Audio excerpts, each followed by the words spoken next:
Saudara-saudara sekalian, selamat sore. Pada hari ini kami akan kembali melaporkan progres penanganan pandemi COVID-19 sampai dengan tanggal 9 Juni 2020 yang datanya kita himpun di pukul 12.00 WIB. Saudara-saudara, telah banyak yang kita bersama-sama mengerjakannya, termasuk masyarakat, dan ini menjadi tulang punggungnya, bahwa kita secara terencana, secara sistematis menjalankan 6 arahan Presiden di dalam kaitan dengan percepatan penanganan pandemi COVID-19 ini. Testing dilaksanakan secara lebih masif lagi, sehingga diharapkan bahwa kita bisa dengan cepat mengidentifikasi orang tanpa gejala. Karena inilah yang kemudian kita takutkan sebagai sumber penularan di tengah masyarakat. Kemudian semua kasus yang sudah kita identifikasi positif harus dilaksanakan penelusuran, tracing kontaknya. Dan ini harus dilaksanakan secara lebih agresif lagi.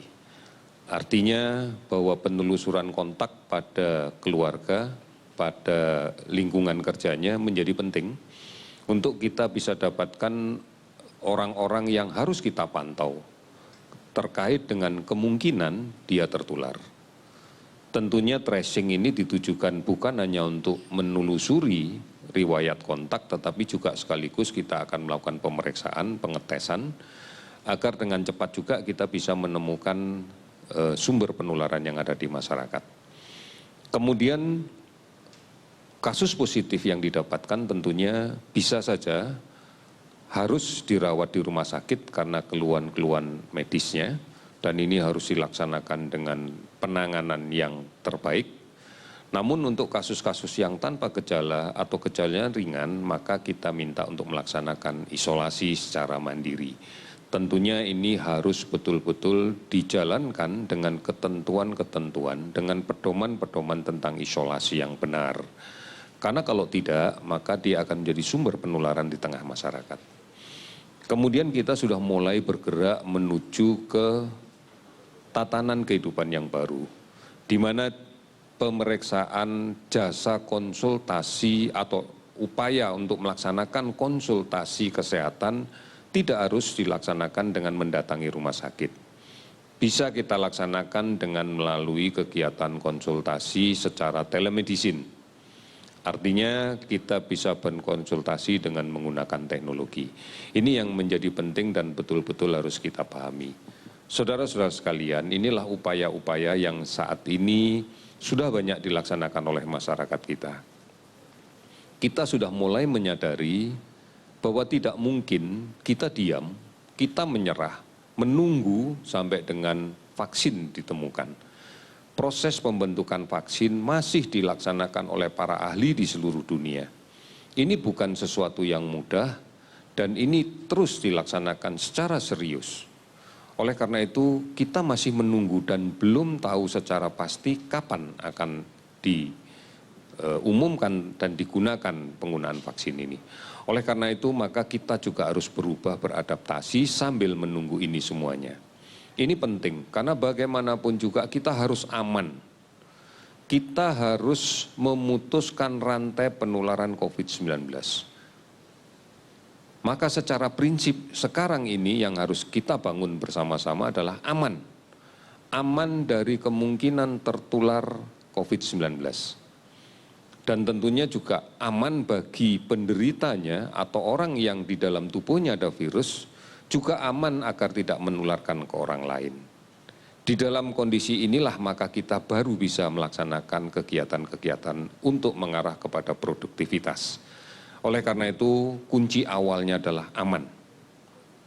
Aman tidak tertular dari virus ini, dan setelah itu kita harus bisa produktif.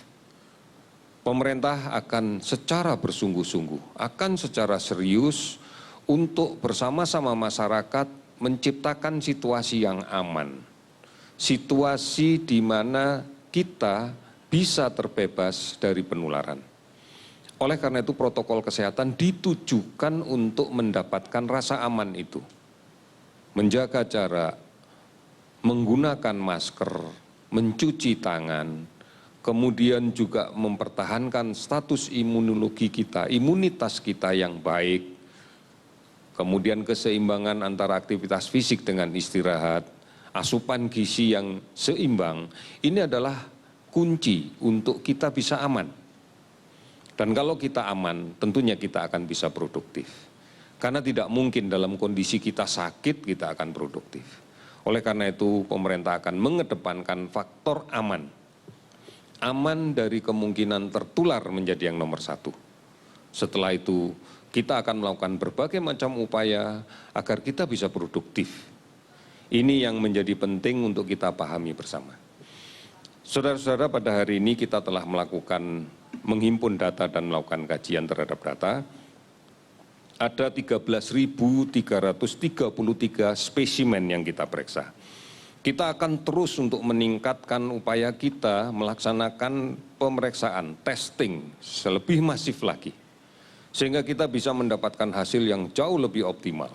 Kita mengupayakan target 20.000 sehari harus kita kejar.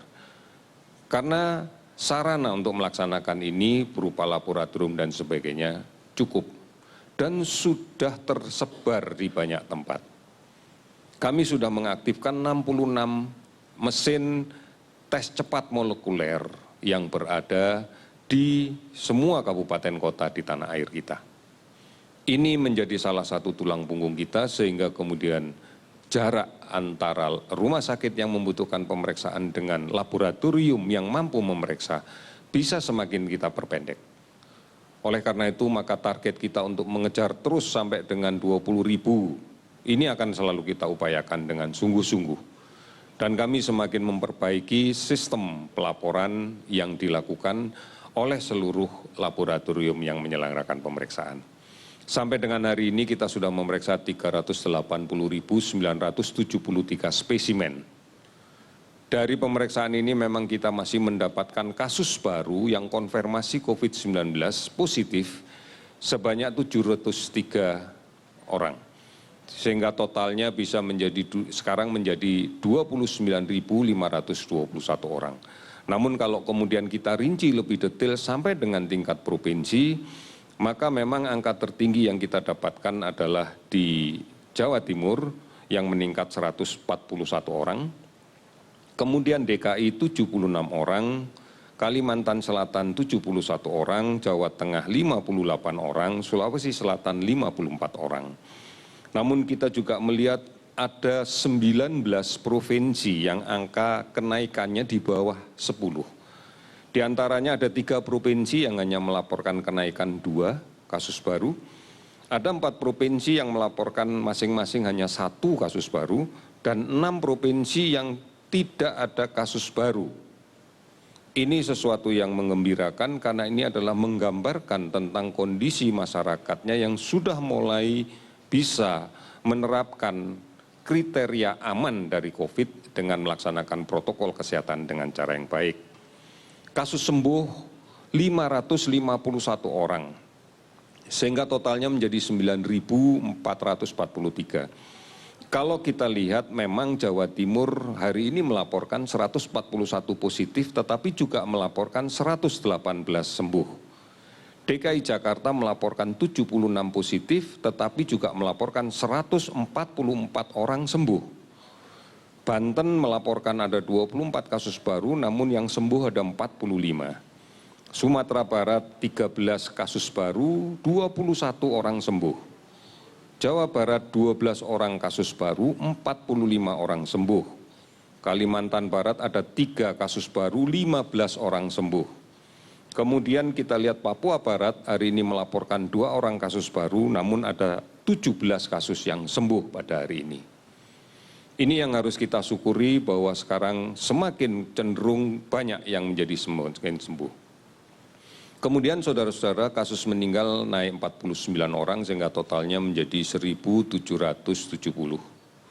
Sudah 420 kabupaten kota yang sekarang terdampak di 34 provinsi. Kita masih melakukan pemantauan dari tracing yang kita lakukan di semua kasus positif baru yang kita dapatkan.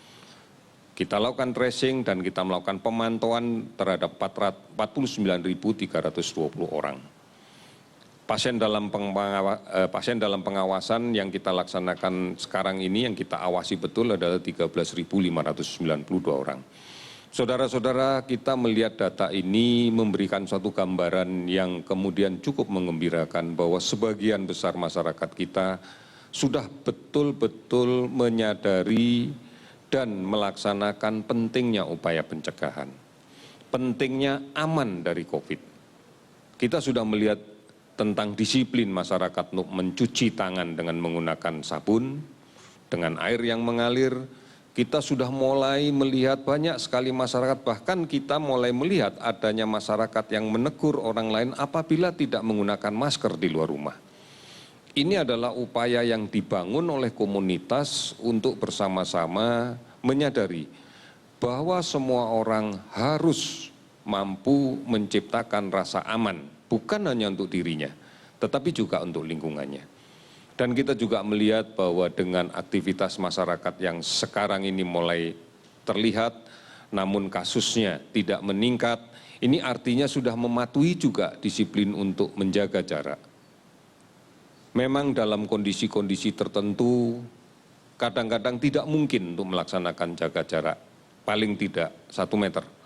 Namun mereka melindungi dengan menggunakan masker, melindungi dengan kemudian mencuci tangan setelah berada di tempat yang berdesak-desakan, dan berusaha untuk tidak menjadi sakit. Ini yang menjadi penting. Kami menyadari betul bahwa ini adalah kesadaran yang dibangun oleh masyarakat karena selalu mengikuti informasi-informasi yang benar, baik terkait informasi yang bertujuan untuk mengedukasi, memberikan penjelasan tentang COVID-19, ataupun informasi-informasi tentang bagaimana harus bersikap, bagaimana harus berbuat, bagaimanapun harus bertindak agar aman. Informasi ini kita selalu siapkan, baik di portal covid19.go.id atau di call center 119 extension 9, di akun media sosial @lawancovid19, di Halo Kemkes, banyak sekali aplikasi online dan layanan-layanan telemedicine yang lainnya yang bisa diakses oleh seluruh masyarakat sepanjang waktu. Televisi Republik Indonesia dan Radio Republik Indonesia setiap hari selalu memberitakan tentang COVID-19 ini. Dan ini juga disebarluaskan oleh berbagai macam TV dan radio swasta yang lainnya. Saudara-saudara, kita yakini inilah cara yang harus kita bangun sekarang. Inilah kebersamaan yang kita tunjukkan. Inilah gotong royong yang menjadi ciri khas kepribadian kita. Dan inilah konsistensi kita untuk terus-menerus bersatu untuk melawan COVID-19 ini. Karena hanya dengan cara itulah kita bisa melindungi kita, melindungi keluarga kita, melindungi diri kita, melindungi semuanya, dan juga melindungi bangsa ini. Mari tetap kukuhkan semangat dan tekad kita, komitmen yang tidak terputus bahwa kita bisa melawannya. Kita mampu melawannya. Indonesia pasti bisa. Terima kasih, selamat sore.